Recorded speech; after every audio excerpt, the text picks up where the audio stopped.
Presenta. ¿Tú cómo lo dirías?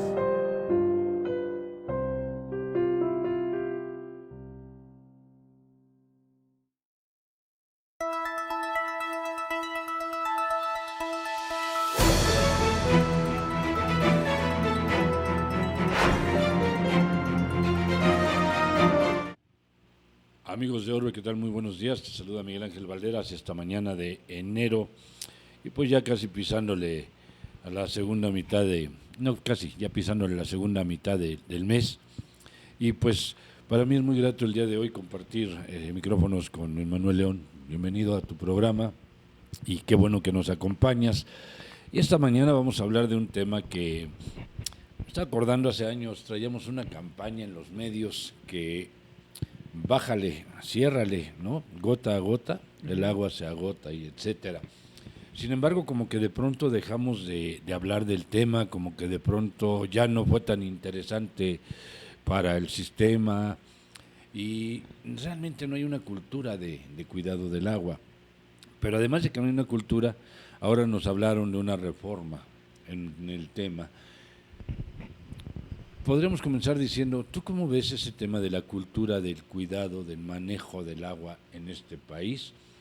Y por ahí empezamos.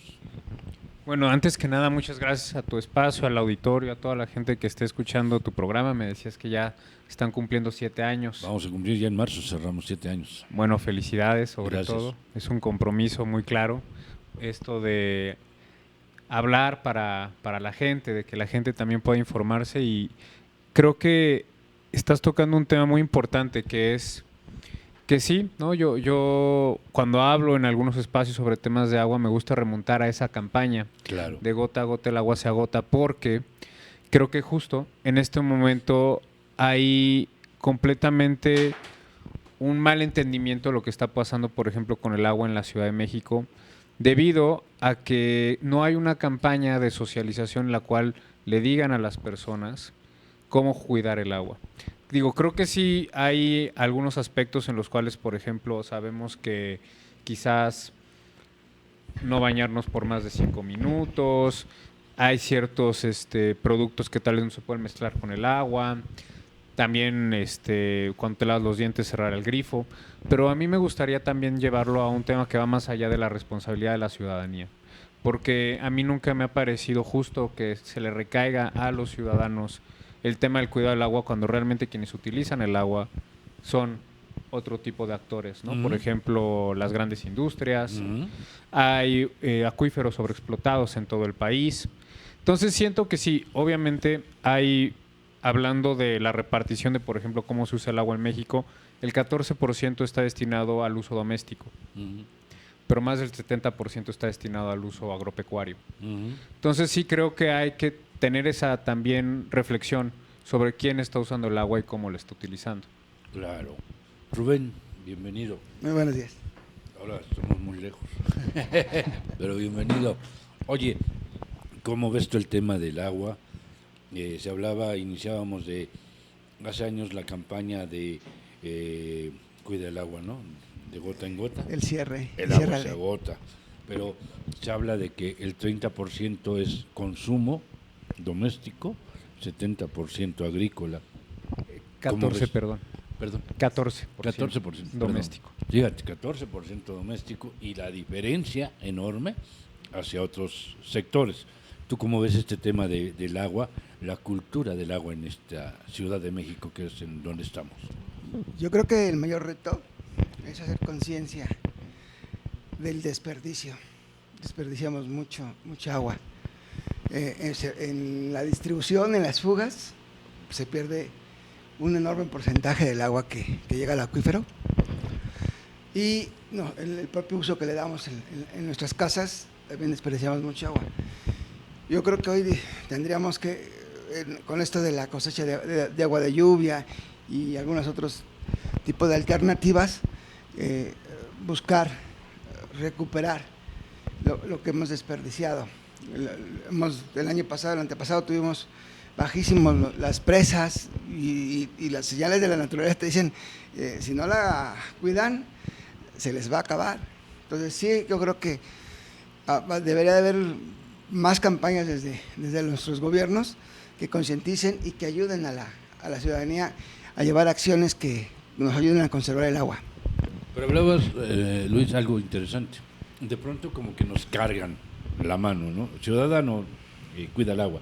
El ciudadano. Pero el gobierno, el sistema, realmente tiene una política de cuidado, de manejo, de administración del agua. Bueno, algo que me gustaría mencionar, que me parece interesante particularmente de nuestro país, es que con mi equipo hicimos un estudio comparado de diferentes reglas, normas, leyes con otros países, y para ser sorpresivo, México tiene una administración de agua bastante amplia, pero es a veces contradictorio porque vivimos y vemos las condiciones hídricas que tenemos actualmente. A mí me gustaría ser muy preciso en decir que, por un lado, a ver, a nivel local, a mí me parece muy indignante, por ejemplo, ver a mis vecinos regando la banqueta. Claro. O sea, eso sí me parece claro desperdicio de agua, muy irresponsable. Es como literal estar viendo en vista de todos algo que es indignante incluso, ¿no? Pero también regreso al otro tema, ¿no? Porque lo veo desde lo local, pero también lo veo hacia nivel incluso macro. Claro. México tiene un gran, ¿cómo decirlo?, abuso de entregar concesiones de agua. Nuestro país tiene alrededor de más de 580,000 concesiones de agua, que están concentradas el 22% en solamente 3,000 grupos privados, tanto asociaciones civiles como empresas. Claro. Entonces, hay un tema al cual lo podemos abordar desde el concepto del acaparamiento. Estos grupos empresariales han también utilizado diferentes razones sociales para decir que no tienen el agua que supuestamente sí tienen, ¿no? Para también un poco no transparentar que son dueños incluso de otros volúmenes de agua, ¿no? Porque así es como te lo entregan, te dicen, bueno, a ti te voy a dar de tal acuífero tantos volúmenes de agua para que entonces esa la puedes explotar. Pero también pasa que muchas de esas concesiones ya están otorgadas en acuíferos que están sobreexplotados. Entonces sucede un fenómeno que se llama estrés hídrico, que es cuando entonces ya no hay la suficiente oferta de agua en un acuífero para la demanda que se está utilizando. Y la realidad del país es que eso está pasando. O sea, en el norte, cuando sucedió la crisis hídrica de Nuevo León, al final tuvieron que salir, por ejemplo, las cerveceras a decir desde una posición privilegiada, bueno, nosotros les vamos a suministrar el agua que no les está llegando de las presas, pero porque en Nuevo León, en Monterrey, sucede algo muy interesante. El agua que se le destina al uso público urbano viene de las presas, claro, pero el agua que utilizan las empresas viene de los mantos acuíferos. Entonces, es una política hídrica que lo que está haciendo es, obviamente, suministrarle un agua con un mayor flujo, porque esa proviene del acuífero, a las empresas y a los, pues al final al público urbano, pues totalmente dependientes de los factores, por ejemplo, de si la lluvia, del cambio climático, de las sequías. Entonces, por eso me gustaría también decir que sí, hay un problema a nivel local con el cuidado del agua desde la ciudadanía, pero no hay que perder de vista reitero, quién está utilizando el agua y cómo la está utilizando. Oye, y en esta parte que mencionas, porque realmente es importante, ¿no? De pronto tenemos ahí empresas refresqueras o alguna otra área que se maneja, pero también tenemos el sector agrícola. Y a veces el sector agrícola también queda desprotegido, ¿no? ¿Por qué? Porque todo se está yendo a otras empresas a efecto de poder finalmente mantener empleos, mantener una oferta, mantener toda una producción. También eso viene a dar al traste con el país, ¿no? Esta reforma que nos están proponiendo busca eliminar ese acaparamiento de agua, o es una forma disfrazada de seguir beneficiando ciertos sectores. Creo que el debate sobre la reforma propuesta a la Ley General de Aguas va más allá de si está beneficiando un sector o es un efecto malintencionado del gobierno actual, porque esta no es una discusión que viene a traer Morena consigo cuando llega al poder, mucho menos Claudia Sheinbaum, porque ya desde hace una década se había determinado en el Congreso que se tenía que reglamentar el derecho humano al agua. ¿Y qué quiere decir esto? Básicamente decir cómo el Estado te garantiza el derecho humano al agua. A partir de una reforma que reconoció ese derecho, incluso hasta irónico, ¿no? Bueno, poco simpático, ¿no? Que hasta 2012 se reconociera el derecho humano al agua en este país. Pero bueno, entonces se le exige a los diputados que presenten una ley que diga cómo hacerlo. Y hubo más de una docena de propuestas de diferentes grupos parlamentarios que decían cómo hacerlo, pero nunca hubo la voluntad política para poderlo llevar a una discusión real, una propuesta que realmente pudiera, con el poder político que requeriría hacerlo, ser aprobada. Se intentó en muchas ocasiones, todos fracasaron, pero lo curioso de todo esto es que muchas coincidían. Y voy a hablarlo así como con peras y manzanas, ¿no? Se puede decir que hay algunos en el Congreso que dicen, no, es que hay que fortalecer el Estado y el Estado te va a quitar el agua para que la usemos. Y otros te van a decir, no, es que eso le va a quitar el agua a las empresas y nuestra perspectiva es que hay que darles los recursos y las facilidades para que utilicen y crezcan sus, pues, sus dinámicas productivas. Yo creo que ambas cosas son falsas, porque la Constitución de entrada te dice que el agua, desde que está y existe México, le pertenece a la nación. Correcto. O sea, no es que te vaya a quitar el agua, porque eso ya sucedía antes, ¿no? O sea, porque no te pertenece, es de la nación. Te dan una concesión que más bien es como un préstamo que tú le pagas al Estado para que puedas utilizar esa agua. Y por otro lado, también es una realidad que, por ejemplo, el sector agropecuario tiene muchos incentivos de los cuales, por ejemplo, no paga por el agua. El sector agropecuario solo paga por los excedentes de agua que utiliza, Okay. pero no paga por el agua que no rebasa esos excedentes. Ahora, es un entendimiento que me parece bien, porque cuando se hace el riego, quizás no hay un control para poder hacer unas siembras de muchas hectáreas, porque también se puede evaporar el agua, porque también no está la tecnificación necesaria, entonces por eso también existe esa condicionante. Pero es curioso porque entonces también generas como incentivos un poco, no voy a decir oscuros, pero que son complejos, porque al mismo tiempo, si tú no utilizas el máximo de tu concesión, ahí sí te sanciona el Estado. Okay. Entonces, el límite para que el sector agropecuario pueda operar es o pago por los excedentes, porque si no lo utilizo, entonces no, o sea, pues me quitan la concesión, bueno, me multan. Entonces, a lo que voy es, no tenemos en esta dinámica de política hídrica una lógica de ahorro, porque entonces el agricultor no puede pensar en ahorrar el agua porque a fuerzas la tiene que usar, aunque la pague, porque si no la usa, tiene una sanción.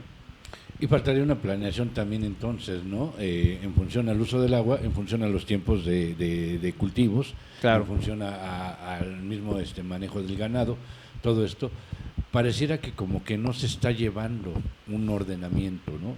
Y ese no ordenamiento logístico de las empresas, del agricultor, del ganadero, de todos los entes que participamos, sumándole a las unidades habitacionales que de pronto florecen como lo que sea. Hay una frase que me gusta que dice un excomisariado ejidal. Dice, es que en México se dejaron de producir elotes y ahora se producen lotes.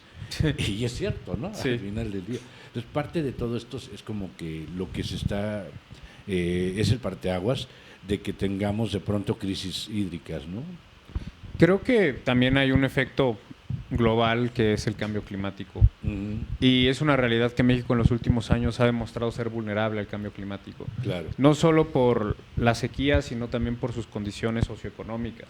Esto le afecta principalmente a las personas más vulnerables, como serían quizás las comunidades rurales, las comunidades indígenas, pequeños productores. Por ejemplo, existe un seguro que puede atender, por ejemplo, daños por sequía al agricultor. Pero la realidad es que también creo que el Estado no está logrando tampoco poder hacer, por ejemplo, infraestructura más sustentable, tecnología. Hay una gran ambición por promover, y todo el mundo en todos los foros dice, no es que hay que tecnificar el riego, pero también es un trabajo cultural, porque tienes que decir, entonces, en ese sentido, a los agricultores que tienen décadas con sus modelos productivos, decirles, no, pues es que tienes que cambiar. Y es todo un proceso de sensibilización que sí creo que se queda corto más porque el cambio climático está rebasando los límites para poder tener un planeta sustentable. Sí, claro. Oye, Rubén, y las unidades habitacionales. Tú estás en una zona que ha sido muy señalada por el cártel inmobiliario y todo esto. La saturación. Realmente hay una planeación también a nivel alcaldías. ¿Tú percibes que hay una planeación o realmente es una autorización in situ para generar ciertos impuestos, para generar ciertas situaciones? Olvídate de corrupciones, vámonos a temas más domésticos, ¿no? ¿Realmente habrá una planeación o consideras que las alcaldías están actuando per se? Están rebasadas. Yo creo que es que la planeación tendría que ser el gobierno de la ciudad y las alcaldías cuidar, administrar esa planeación. Y ahí no nos ponemos de acuerdo. Querían hacer el 30% de lo que es hoy territorio de conservación, lo querían autorizar para urbanizarlo, ¿no? Y hubo grandes movilizaciones en Milpalta, en Xochimilco, en Tlalpan, que no lo permitieron. Pero ese plan urbano está en la mesa. Claro. Entonces, y esas zonas son las que permiten la recuperación de los mantos acuíferos. Entonces, yo creo que ahí tenemos que aprender a armonizar las necesidades de la ciudad. La ciudad crece, se expande, pero tendríamos a estas alturas que ser muy ordenados con eso. Y en verdad que a veces los intereses económicos se imponen a la lógica urbana. Yo creo que ahí estamos más expertos en que estén trabajando en la materia. Porque cuando tú pones a alguien que no lo conoce los temas, pues puede utilizar lo que quiera si eso le simboliza un pesito en la bolsa. Y eso es el riesgo, ¿no? Que a futuro vamos caminando en una ruta de colapsar la ciudad. Claro, con agua. Con agua tiene que tener como claro, tenemos compromisos con Estados Unidos, que hay que proveer agua, ¿no? Por un lado, tenemos ahí deudas incluso con este país, y ha sido un mecanismo de presión para México. Tenemos las grandes inmobiliarias, tenemos los sectores agroindustriales, tenemos el sector ganadero, tenemos empresas que se dedican al tema del refresco, al tema de cerveza, tenemos una serie de situaciones. ¿Realmente este país está contemplando un cambio significativo que genere cultura, genere una adecuada administración, una cultura ciudadana y una cultura política? ¿Realmente hay algo? Creo que más que, porque mencionaban que se necesitan especialistas, sí se necesitan especialistas, creo que más bien los especialistas ya existen. Lo que necesitamos son nuevos políticos, nuevos liderazgos, que entiendan que estamos en una situación de emergencia climática, que entiendan que el contexto geopolítico puede hacer que entonces Estados Unidos te presione por el tema del tratado de aguas del río Bravo. Necesitamos nuevos políticos que tengan la sensibilidad de entender que esta ciudad, cuando llueve, es una inundación completa y que cuando no hay temporada de lluvias es una sequía completa. Así es. Lo que yo creo que hace falta también es que cuando hablamos del tema del agua, estamos hablando no solo de un tema hídrico, porque eso es la concepción que tiene México sobre su administración del agua. Estamos hablando de un tema de salud, estamos hablando de un tema de educación, un tema incluso de cultura, que queda totalmente fuera de, por ejemplo, lo que puede hacer la Conagua. La Conagua está muy limitada porque no tiene los recursos suficientes para poder incluso operar, pero también porque no tiene los dientes suficientes para poder entonces decir, tú te estás pasando de la raya, tú estás contaminando el agua, tengo que hacer algo al respecto. Siempre he creído que, por ejemplo, podríamos sustituir a la Conagua como comisión por una secretaría. Y no solo es un tema de nombre, es un tema de poder político. Claro. Porque entonces, si pones en rango de secretaría el tema del agua, ya lo puedes poner a dialogar a ese nivel, entendiendo que al final muchas de las actividades o servicios públicos, políticas públicas que despliegan las otras secretarías tienen que ver con el agua. El tema de la salud está totalmente relacionado con el uso del agua por las cuestiones de higiene. Pero ¿qué pasa? Tienes el filtro de la Semarnat, y no es por decir que la Semarnat esté mal, porque al final protege los recursos naturales, es su principal labor. Lo que pasa es que entonces ese filtro ya aleja un poco la experiencia sobre el agua, porque el secretario de Medio Ambiente puede no ser especialista en agua. Claro. Puede ser especialista en conservación, puede ser especialista en cambio climático, pero eso no lo obliga a ser especialista en tema de agua cuando el de la comisión sí lo es, o tendría que serlo. Y porque además pasa algo que ahí sí quiero decirlo que es tramposo. Cuando se le da el presupuesto a la Semarnat, podemos ver muy claramente que la mayor cantidad de ese presupuesto se destina a la Conagua. Entonces, ¿por qué si le estás dando la mayor cantidad del presupuesto a la Semarnat para la Conagua, se sigue llamando Secretaría de Recursos Naturales de Medio Ambiente? Me parece algo incluso hasta incongruente. Me parece que es como una pantalla de humo para encubrir que sí le estás dando presupuesto a todo el medio ambiente, pero realmente se lo estás dando al sector hídrico, cuando dentro de ese sector hídrico también solo se lo estás dando infraestructura. ¿Dónde están todas las condiciones, por ejemplo, de una política hídrica que despliegue garantizar el derecho humano al agua? Claro.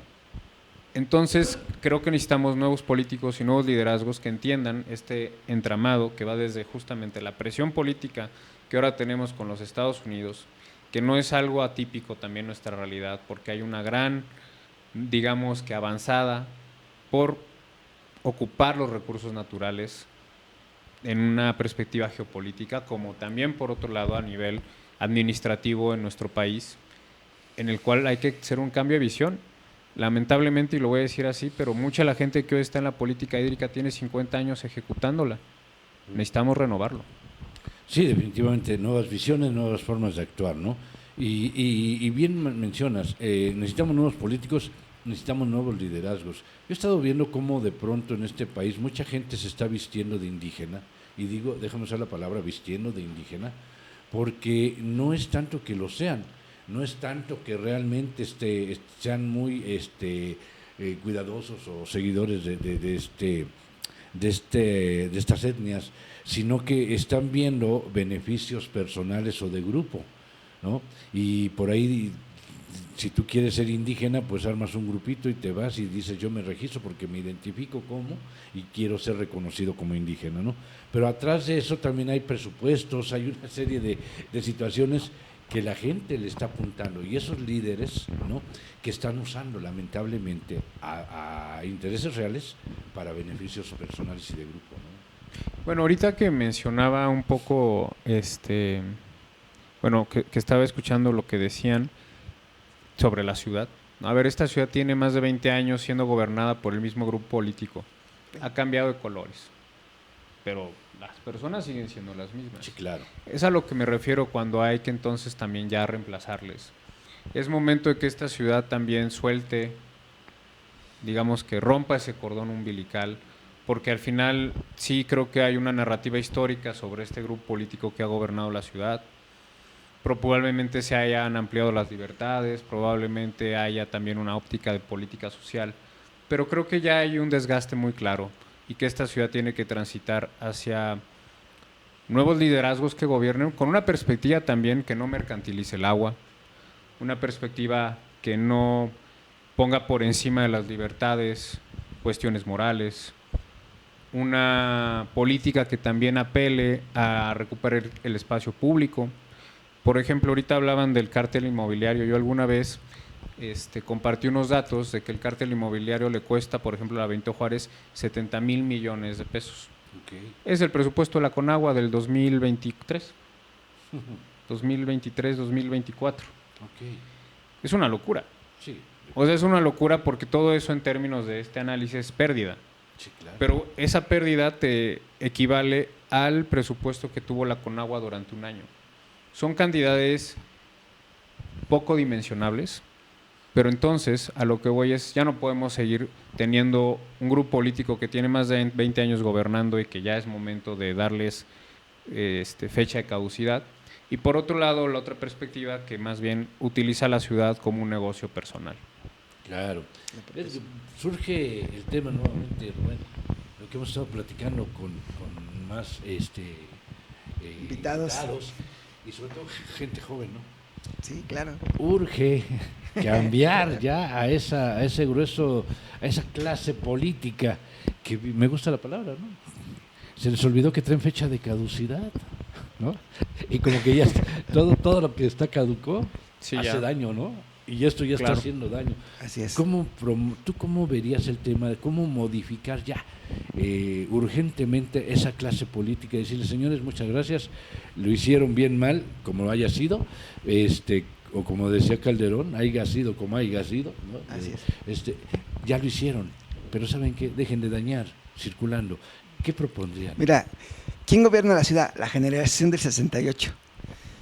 Gente buena, luchadores, que se enquistaron en el poder. Y lo decía Aristóteles, ¿no? Todo poder pervierte. Si tú estás mucho tiempo en el poder, le vas a encontrar el modo, ¿no? Y sin duda que la corrupción en México es un problema pandémico, es una pandemia de 500 años para atrás, sí, pero es endémico, hace que el sistema funcione. ¿Cuántos trabajadores en el gobierno, los de ventanilla, con los sueldos que tienen, con aquellos gratificaciones que reciben del ciudadano, nivelan su economía, cuando los salarios deberían ser lo suficientemente sustanciosos para que las familias vivieran bien, ¿no? Entonces, uno va entendiendo que con sueldos tan raquíticos, uno le busque de dónde sacar. Pero, ¿qué pasa con el funcionario que está en el escritorio? Ese está pensando en los grandes negocios. Hablan del cártel inmobiliario, especialmente en Benito Juárez, pero muchísimos de los grandes proyectos vienen autorizados de gobierno central. Entonces, si hay un cártel inmobiliario, hay una asociación del gobierno central con la alcaldía, y al gobierno central se le hace fácil cargarle toda la responsabilidad a las alcaldías que no tienen tantas facultades, ¿no? Entonces, y muchos nos vamos con esa idea de que son estos los que están haciendo los grandes negocios, y los grandes negocios es en el gobierno central. Y como lo dijera el presidente Andrés Manuel, como jefe de Estado, no hay un solo negocio jugoso que él no sepa y no lo haya autorizado. Y ahí hablamos, así como el agua, hoy la gasolina, el huachicol, ¿no? Que estamos hablando de 700,000 millones que le han exprimido a Pemex, y hoy lo tienen en la quiebra. Y es inimaginable esa cantidad de dinero ante nuestros ojos, 700,000 millones, está de locura.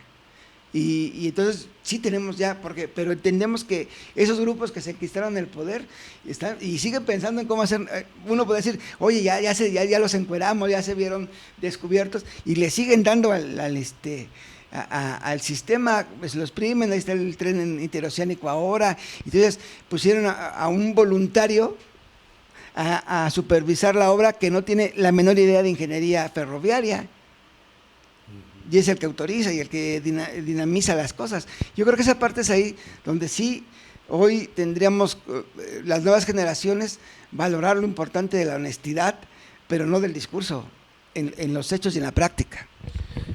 Regresando a la Secretaría, por lo que comentan, crear una Secretaría del Agua. ¿Por qué? Porque le das facultades que hoy día no tiene, ¿no? Le creas un reglamento, ¿sí? Le creas una serie de situaciones, una legislación como tal, que puedas aplicar, que puedas ir generando.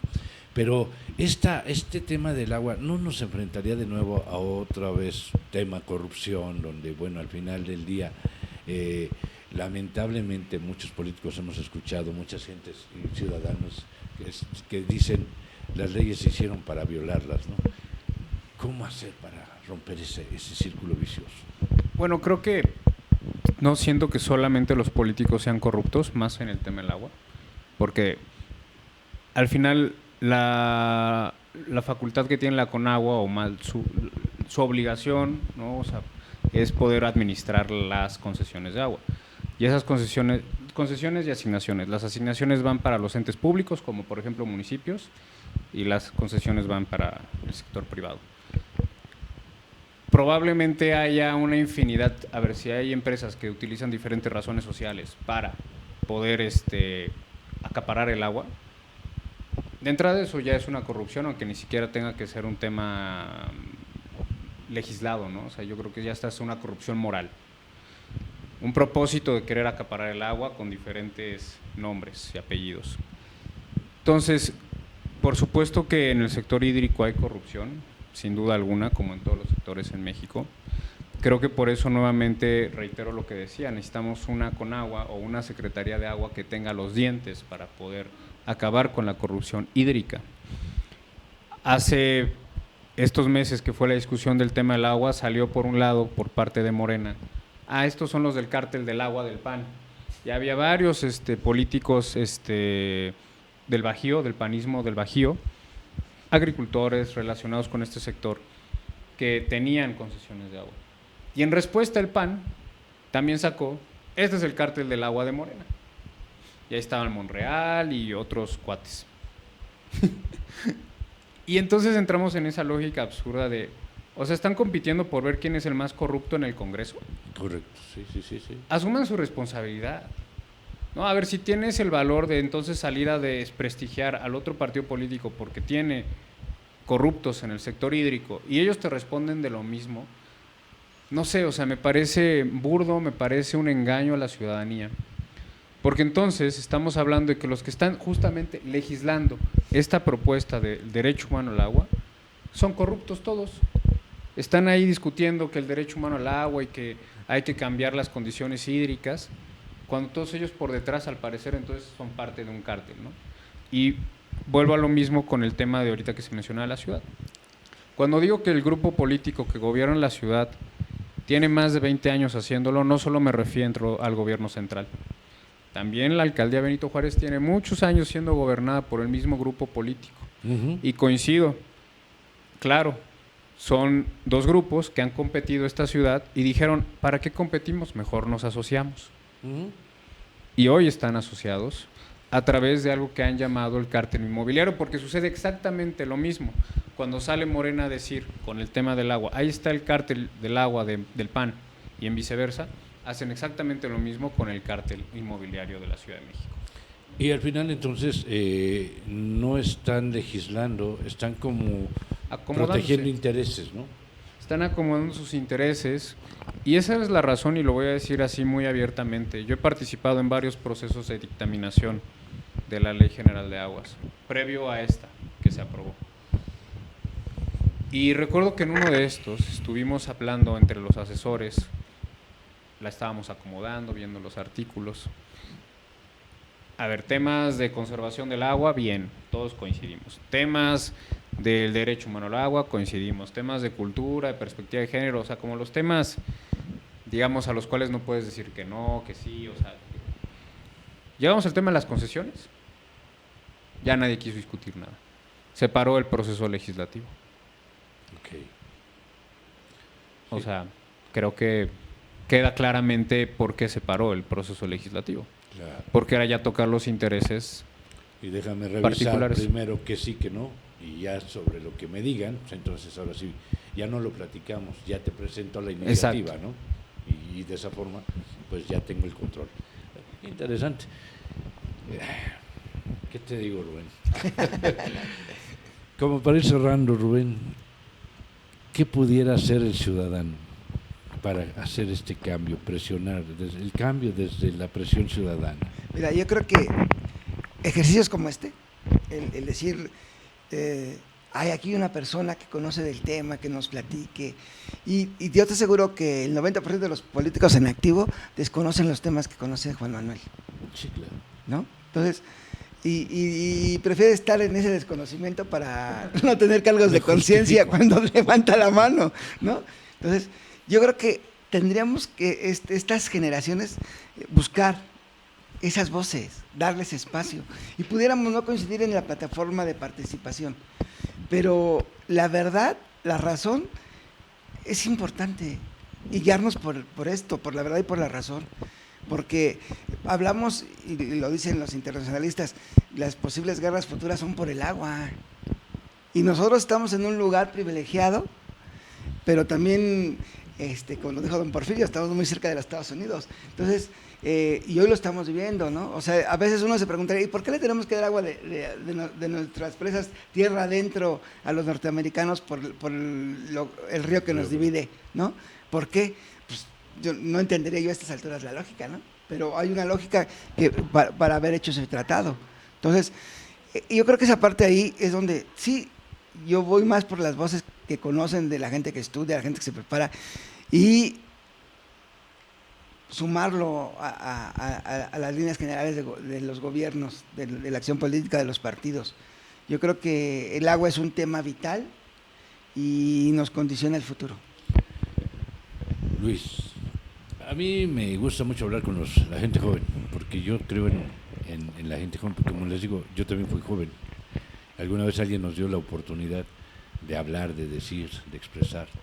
Y para mí es muy grato escucharte, y así como tú he escuchado a otros jóvenes muy talentosos, de verdad.